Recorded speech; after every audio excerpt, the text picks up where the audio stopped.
Bismillahirrahmanirrahim. Pembahasan kita kali ini adalah tentang istisna dengan adat istisna yang berupa laisa atau la yakunu. Untuk istisna dengan menggunakan dua adat ini terdapat beberapa ketentuan. Yang pertama adalah keduanya, yaitu lafadz laisa dan lafadz la yakunu, ini termasuk dari fi'il naqis yang dapat beramal tarfa'ul isma wa tansibul khobar. Jadi masuk di dalam kategori kana wa akhwatuha. Kemudian yang kedua, keduanya ini juga terkadang bermakna illa, sehingga ini akan dijadikan sebagai salah satu dari adatul istisna. Jadi manakala lafadz laisa atau la yakunu itu nanti akan bermakna illa, maka keduanya ini dapat berfungsi untuk mengecualikan. Selanjutnya, hukum mustasna dengan menggunakan kedua lafadz ini, jadi salah satunya bisa berupa laisa ataupun la yakunu, maka hukum mustasna di sini wajib untuk dibaca nasab dan kedudukannya sebagai khobar. Contohnya seperti lafadz jaa al-qaumu laisa atau la yakunu khalidan. Jaa datang al-qaumu, siapa kaum, laisa tidak ada apa itu kaum, khalidan ialah khalid. Atau jaa datang al-qaumu, siapa kaum, la yakunu tidak ada siapa itu kaum, khalidan ialah khalid. Kedua lafadz ini, yaitu lafadz laisa dan la yakunu ini mengandung makna illah, sehingga mustasnanya ini harus dibaca nasab. Jadi lafadz khalidan ini merupakan mustasnanya yang sekaligus kedudukannya sebagai khobar daripada lafadz laisa atau la yakunu, karena keduanya ini masuk di dalam kategori fi'il naqis yang mana khobarnya harus dinasobkan. Sehingga takdiran daripada susunan ini bisa dikatakan dengan jaa al-qaumu illa khalidan. Jaa datang al-qaumu, siapa kaum, illa khalidan kecuali khalid. Lafadz khalidan di sini kedudukannya sebagai mustasna yang dalam susunan ini masuk di dalam kalam tam mujab yang muttasil, yang mana hukum mustasna haruslah dinasobkan. Jadi al-qaumu di dalam susunan ini adalah sebagai mustasna minhunya, sementara khalid ini adalah mustasnanya. Selanjutnya, manakala lafadz laisa atau la yakunu itu dikatakan sebagai adatul istisna, maka fa'il dari keduanya itu adalah dhamir mustatir yang kembali kepada mustasna minhu. Jadi laisa khalidan, laisa tidak ada siapa dia, khalidan ialah khalid. Jadi fa'il daripada laisa ini berupa dhamir mustatir, yang mana dhamir ini kembali kepada mustasna minhu sebelumnya. Begitu juga dengan lafadz la yakunu. Kemudian selanjutnya di sini terdapat beberapa pendapat ulama tentang marji'ud dhamir dari dhamir mustatir yang merupakan fa'il daripada lafadz laisa atau la yakunu. Tadi dikatakan bahwa manakala lafadz laisa atau la yakunu ini dijadikan sebagai adatul istisna, maka fa'il daripada keduanya itu adalah dhamir mustatir yang kembali kepada mustasna minhunya. Sekarang terjadi perbedaan pendapat dari ulama. Kemanakah dhamir mustatir itu akan kembali? Di manakah marji'ud dhamir atau tempat kembalinya dhamir mustatir tersebut? Pendapat yang pertama menyatakan bahwa marji'ud dhamir atau tempat kembalinya dhamir mustatir tersebut adalah berupa lafadz al-ba'du yang terkandung pada mustasna minhunya. Jadi manakala dikatakan ja'a al-qaumu laisa kholidan, datang al-qaumu siapa kaum, laisa tidak ada siapa itu dia, kholidan ialah kholid, maka dhamir mustatir ini kembali kepada lafadz al-ba'du yang terkandung di dalam mustasna minhunya, yaitu lafadz al-qaum. Jadi takdirannya adalah laisa al-ba'du kholidan. Datang al-qaumu siapa kaum, laisa tidak ada al-ba'du siapa sebagian daripada kaum tersebut, kholidan ialah kholid. Jadi kaum itu datang, namun sebagian dari kaum itu yaitu kholid ini tidak datang. Ini pendapat yang pertama yang menyatakan bahwa marji'ud dhamir dari dhamir mustatir tersebut adalah lafadz al-ba'du yang terkandung di dalam mustasna minhunya. Kemudian pendapat yang kedua menyatakan bahwa marji'ud dhamir dari dhamir mustatir tersebut adalah berupa isim fa'il dari kalimat fi'ilnya. Dan isim fa'il ini merupakan bagian daripada mustasna minhu. Contohnya seperti lafadz qoma al-qaumu la yakunu kholidan. Qoma berdiri, al-qaumu siapa kaum, la yakunu tidak ada siapa dia, kholidan ialah kholid. Dhamir mustatir yang terkandung pada lafadz la yakunu ini berupa isim fa'il dari fi'ilnya, yang mana isim fa'il ini bagian daripada lafadz al-qaum yaitu mustasna minhunya, sehingga takdirannya adalah la yakunu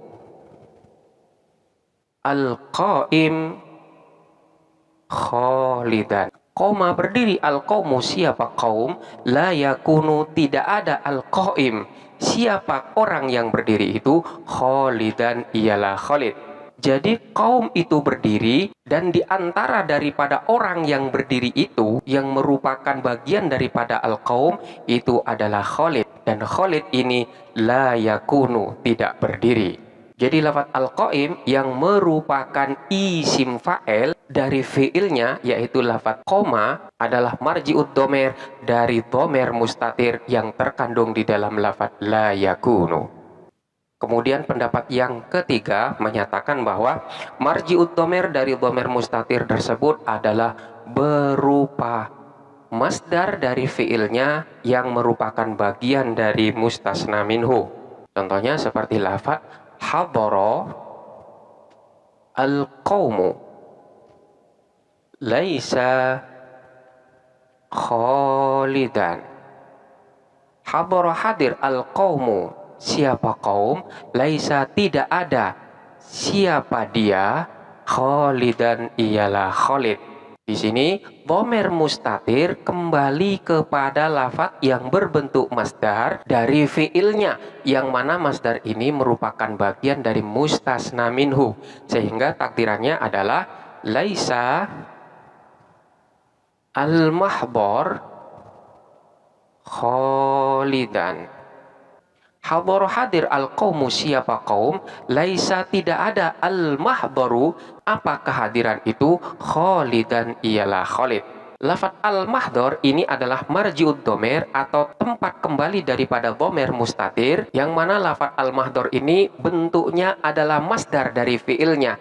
Jadi hadhara masdarnya adalah mahdhar, ini adalah bentuk daripada masdar mim. Jadi kaum itu hadir dengan mengecualikan kehadiran dari Khalid. Jadi kehadiran dari Khalid ini dikecualikan dari kehadiran suatu kaum. Ini adalah pendapat yang ketiga tentang marji'ud dhamir dari dhamir mustatir.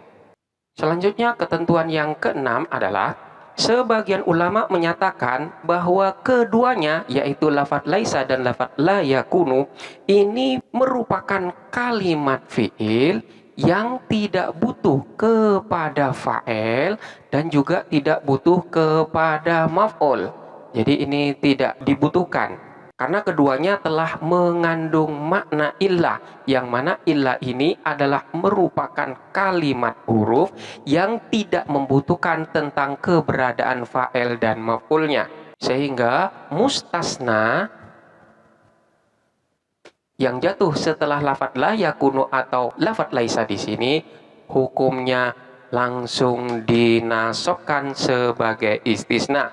Jadi ketika dikatakan jaa al-qaumu laisa atau la yakunu khalidan, jaa datang al-qaumu siapa kaum, laisa atau la yakunu tidak ada, khalidan khalid.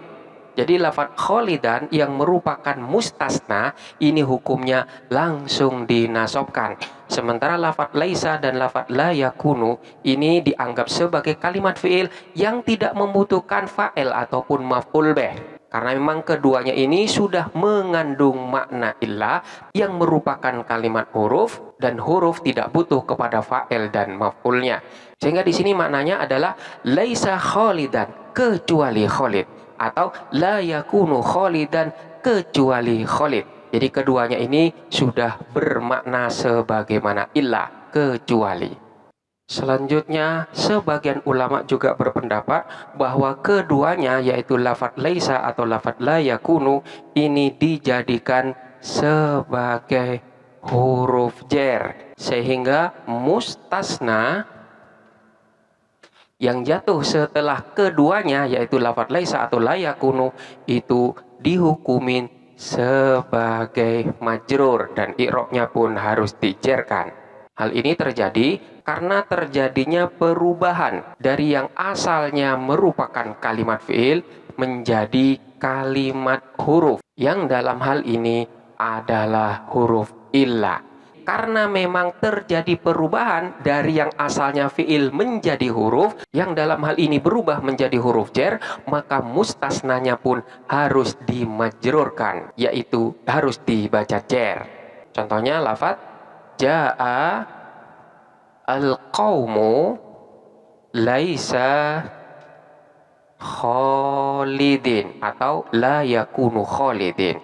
Jaa datang al-qaumu siapa kaum, laisa khalidin kecuali khalid atau la yakunu khalidin kecuali khalid. Jadi lafadz laisa atau la yakunu ini sifatnya berubah, yang asalnya berupa fi'il dirubah menjadi huruf sebagaimana illah, yang dalam hal ini hurufnya adalah berupa huruf jar, sehingga mustasnanya ini hukumnya diajarkan karena jatuh setelah huruf jar. Kemudian yang ke-8 adalah ketika lafadz laisa atau la yakunu itu dianggap sebagai adatul istisna, maka hal tersebut terjadi hanya pada dua tempat. Yang pertama, manakala berada di dalam kalam tam mujab yang muttasil. Jadi kalam tam artinya mustasna minhunya disebutkan, mujab artinya tidak didahuluin oleh nafi, nahi atau istifham, dan dikatakan muttasil karena mustasna merupakan bagian daripada mustasna minhunya. Contohnya seperti lafadz jaa al-qaumu laisa khalidan.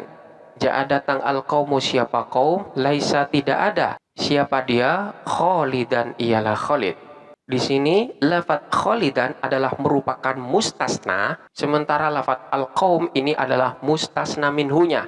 Sehingga dikatakan dengan kalam tam karena menyebutkan mustasna minhunya. Kemudian di sini tidak didahuluin oleh nafi, nahi atau istifham. Dan selanjutnya mustasna ini merupakan bagian daripada lafadz al-qaum. Jadi ini disebut dengan kalam tam mujab yang muttasil. Ini adalah tempat yang pertama. Kemudian tempat yang kedua adalah berada di dalam kalam tam manfi yang muttasil juga. Contohnya seperti lafaz ma hadara al-qaumu laisa khalidan. Ma hadara tidak hadir al-qaumu siapa kaum, laisa tidak ada khalidan ialah khalid. Ini adalah merupakan kalam tam karena memang mustasna minhunya disebutkan dan dikatakan manfi karena didahuluin oleh nafi. Dan di sini dikatakan muttasil karena mustasna yaitu khalid merupakan bagian daripada mustasna minhu yaitu kaum. Jadi hanya di dua tempat ini saja lafadz laisa atau la yakunu dapat dijadikan sebagai adatul istisna. Selain dua tempat ini, maka keduanya tidak menjadi adatul istisna. Jadi hanya berada di dalam kalam tan mujab atau yang manfi, yang semuanya haruslah yang muttasil. Tidak berada di dalam yang mungqati atau tidak berada pula di dalam kalam nakis. Jadi kalam tam mujab atau manfi yang muttasil saja. Dan selanjutnya untuk lafadz la yakunu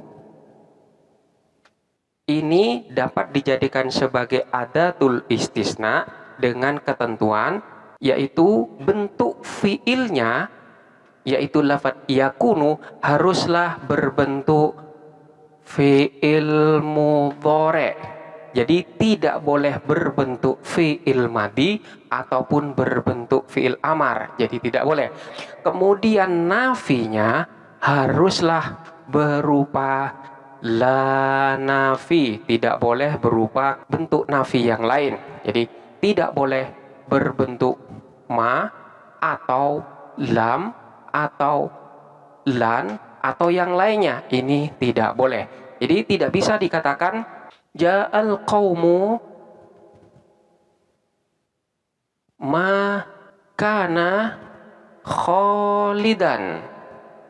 Susunan ini adalah susunan salah karena adat istisna yang berupa lafadz la yakunu ini dirubah bentuknya menjadi makana. Nah, ini tidak boleh. Atau dirubah menjadi lan yakuna atau lam yakun. Nah, ini juga tidak boleh karena memang huruf nafinya tidak berupa la nafi, melainkan sudah dirubah lam atau dirubah lan. Jadi manakala khusus untuk lafadz la yakunu akan dijadikan sebagai adat istisna, maka bentuknya fiilnya haruslah berupa fiil mudhari', sementara nafinya haruslah berupa la nafi, tidak boleh berupa nafi yang lainnya. Kemudian ketentuan yang ke-10, ada kalanya lafadz laisa atau lafadz la yakunu ini berkedudukan sebagai naat sebagaimana yang terjadi pada lafadz ghairu. Contohnya seperti lafadz jaa rajulun. La yakunu atau laisa khalidan. Jaa datang rojulun siapa orang laki-laki, la yakunu atau laisa yang tidak ada siapa dia, khalidan ialah khalid. Kita perhatikan lafadz la yakunu atau lafadz laisa. Keduanya ini di samping merupakan adatul istisna juga kedudukannya sebagai naat daripada lafadz rojulun. Sehingga manakala di i'rab maka i'rabannya adalah la yakunu atau laisa adatul istisna'i, yaitu adat istisna. Na'tun li rojulun merupakan naat bagi lafadz rojul fi mahallir raf'i dalam mahal rafa'. Jadi karena memang lafadz la yakunu atau lafadz laisa ini merupakan naat bagi lafadz rojulun yang i'robnya rofa sebagai fa'il, maka keduanya itu pun kedudukannya di dalam mahal rofa. Contoh yang lain, ro'aitu rojulan la yakunu atau laisa kholidan. Ro'aitu melihat siapa saya, rojulan kepada seorang laki-laki, la yakunu atau laisa yang tidak ada siapa dia, kholidan ialah kholid. Lafadz la yakunu dan lafadz laisa ini adalah merupakan adat istisna yang sekaligus merupakan naat dari lafadz rojulan yang dalam keadaan nasab sebagai maf'ul bih. Sehingga irobannya la yakunu atau laisa adatul istisna'i, merupakan adat istisna.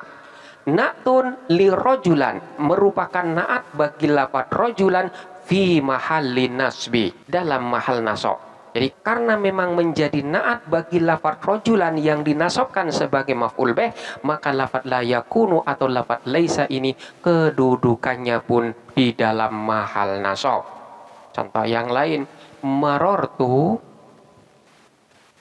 bi rojulin la yakunu atau laisa kholidan. Marartu lewat siapa saya, birojulin bertemu dengan seorang laki-laki, la yakunu atau laisa yang tidak ada siapa dia, kholidan ialah kholid. Lafadz la yakunu dan lafadz laisa ini adalah adatul istisna sekaligus sebagai naat bagi lafadz rojulin yang dalam keadaan jer. Sehingga irobannya la yakunu atau laisa adatul istisna'i adalah merupakan adat istisna. Na'tun li rojulin, naat bagi lafadz rojulin fi mahallil jarri, dalam mahal jar. Karena merupakan naat bagi lafadz rojulin yang i'robnya dijerkan karena dimasukin oleh huruf jar, maka lafadz la yakunu atau lafadz laisa ini kedudukannya pun di dalam mahal jar. Sementara untuk lafadz kholidan ini adalah merupakan mustasna yang sekaligus juga merupakan khobar bagi lafadz laisa atau khobar bagi lafadz la yakunu. Ini adalah beberapa penjelasan tentang adat istisna yang berupa lafadz laisa dan lafadz la yakunu. Selanjutnya silahkan dipelajarin dengan seksama dan sampai jumpa pada pembahasan berikutnya.